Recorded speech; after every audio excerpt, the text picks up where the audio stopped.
So you've likely come across different kinds of corsets on the internet, some with the boning channels hidden, some obvious on the bodies, some you don't even know what happened, whether there's a boning, but you can just see that the dress looks snatched. Okay, this video would likely answer some of your questions and help you understand corsets better. So before we go into this, my name is Ini. I'm a fashion designer and I'm very passionate about helping people with their sewing journey. So you want to stick around this channel, subscribe to the channel, turn on your notification bell so that you're the first to know when I upload a new video.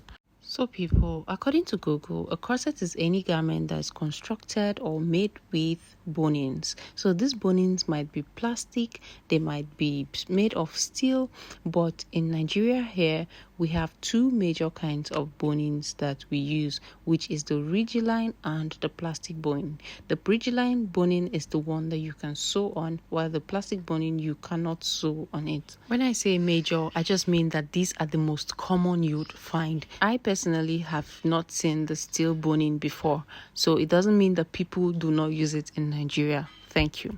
Okay, so back to the corsets. I just want you to understand that anytime you see a dress that is termed a corset, there is a boning fixed somewhere. There's actually no written rule or a law that states that boning must be fixed in a particular way. But in this video, I'm just going to be sharing a few ways you can actually do it. Sometimes those pictures like this one, I'll be putting a picture on the screen now. When you see pictures like this, you need to understand that this is just a regular cupped corset that you know about. The boning area, which is around the stomach, that area is fully beaded, and that's why you cannot even see anything. It doesn't mean that there are no bonings. There are still bonings, just that when they were done sewing, there was a really serious beadwork that was carried out around that area that covered everything about the dress. So I know why I'm taking my time to explain these things for some people, because some people are so scared to make clothes because they want everything to be explained to them. Do you understand? So you just need to get to understand how these things work so that when you see a style, you're not afraid. You already understand what has happened there. So in order to make these illustrations, I'm just cutting out an imaginary bodice for my corset.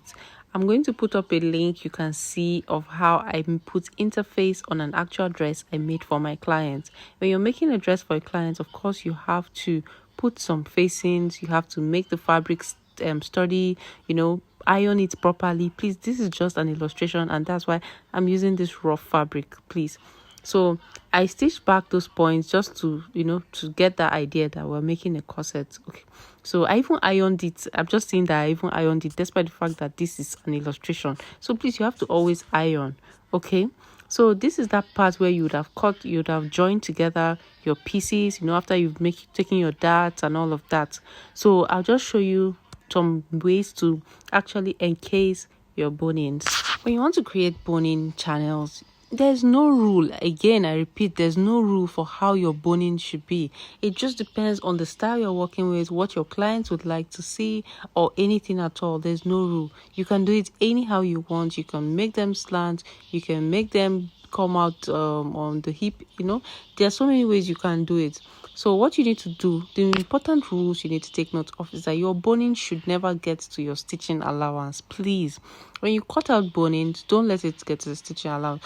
Also, always remember to cover your ridgeline boning with a tape. This is a ridgeline boning, the one you can stitch on. Now, they are in different sizes. The number one tip I want to show you, that's the first one I'm doing here, is the one where you stitch down the boning and then you pass a smaller plastic bone inside. This is a ridgeline bone and I can stitch on both sides. I also have a video where I've shown how to do this, but I'll still stitch it here so that you can see. So now I just placed my I just took it to my sewing machine now, and I'm going to stitch it down. And what you need to do, take note of, is that this is going to be inside the dress. That's on the wrong side, okay? And these stitches need to be very clean because it will show on the outside. Even if you're doing it on the lining, you need to know that to show on the right side of the lining. So this is me stitching. Can you see that I am actually stitching on this boning? So I'll stitch it down, and make sure it gets to the bottom of the fabric. Even though the bone doesn't get there, your stitch needs to get to the end of the fabric.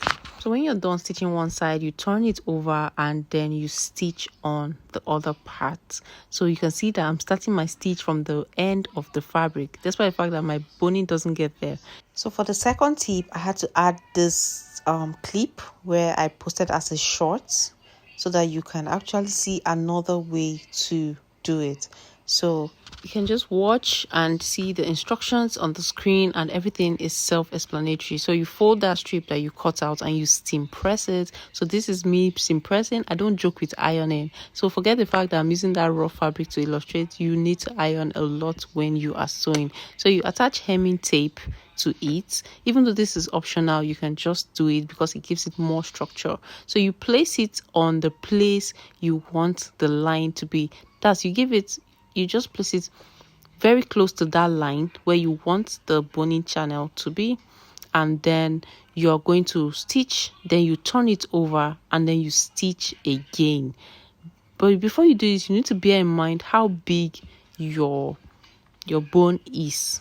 So this, by doing that, you see that you'd create your boning channels very easily, and you're just going to pass your plastic boning. Okay, so another thing before I forget is that you should always use plastic boning for corsets that will pass the waist, that will pass half cut, because when people sit down, if you use only ridge line boning, it's going to give that curvy effect. It's not strong enough. Okay, please take note of that. So this was me showing again that you should not let your boning to get to your seam allowance. That's the worst mistake you ever do, because by the time you are hemming the bottom, you're going to suffer. You now have to start removing them again and be filing them. So you don't want that. This is that corset that I showed in the beginning of this video. I'll link it at the end of this video so that you can watch it. So in case you did not understand what I just said, this is the same thing I'm doing here. The 1.5-inch strip, I know I'm folding it over into two. I bent it into two. Then I'm stitching on that place. Please pardon me, this is just an illustration, and I'm just realizing that the fabric did not even get to the bottom. When you're doing this, you need to be more careful, take your time, and do everything very neatly. So when you stitch, you're just going to turn it over and stitch again to keep it in place. So you're going to stitch on both sides to keep them in place, so that you have those, those lines that you usually see on a corset, on the outer part, the two lines. And mind you, these things, this particular one I just did, can be done even on the outside of a dress.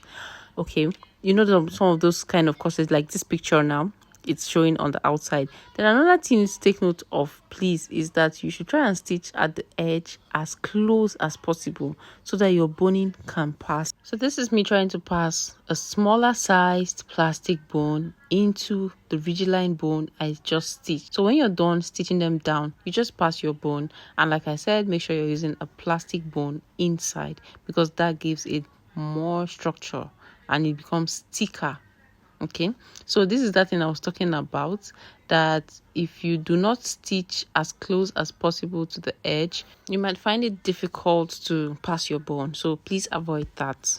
So the last method I'm going to be showing to you quickly is the one where you use your fabric to actually encase the ridgeline bone and stitch it on the fabric. So cut out a fabric that will be enough for your boning. So make sure you're checking with your bone to be sure that it's going to pass this fabric. So you can actually put in your bone like this and check to be sure that the boning can actually enter.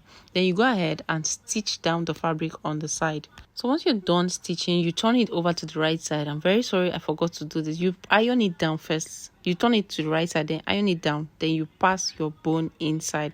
I actually saw this technique online when I was scrolling on Instagram some days ago. So this is why you need to follow people that help you, people that show their techniques, and that's how you learn new things. And like I always say, you never stop learning. So this is what it looks like. By the time you're done passing it inside, you just place it on the fabric and stitch on the extreme end, that's the edges. So this is how you can stitch them down, and you also pass your plastic boning, and that is how you can achieve 3 different ways to bone, encase your bone. So this is just a few of many ways you can actually encase your boning. So if you found this video useful, like you learned anything new, please make sure you give the video a thumbs up. Follow me on Instagram, like this video. I'll be so grateful. Thank you, and see you in my next one.